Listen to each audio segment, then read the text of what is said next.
അപ്പൊ ഇതാണ് നമ്മൾ പറഞ്ഞത് 2016 മോഡൽ ആയിട്ടുണ്ട് ഡീസൽ, അതും ബ്ലാക്ക് കളറ്. പിന്നെ ഇതിന് ഏറ്റവും വലിയ പ്രത്യേകത വെച്ചാൽ 90,000 കിലോമീറ്റർ ഓടിയിട്ടുള്ളൂ. പിന്നെ ഇതിന്റെ ഓപ്ഷൻ വരുന്നത് ആസ്റ്റ ഓപ്ഷനിലാണ്. 92,000 കിലോമീറ്റർ ഓടിയിട്ടുള്ളൂ. ടയറൊക്കെ 90% ഓടിക്കുള്ള ടയർ ഗ്രിപ്പും കാര്യങ്ങളൊക്കെ ഉണ്ട്. No replace, no accident. ഇതിന്റെ വിലയാണെങ്കിൽ 5.25 ലക്ഷം രൂപയാണ്.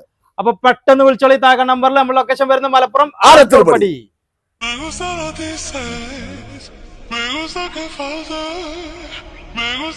lo que dices tú.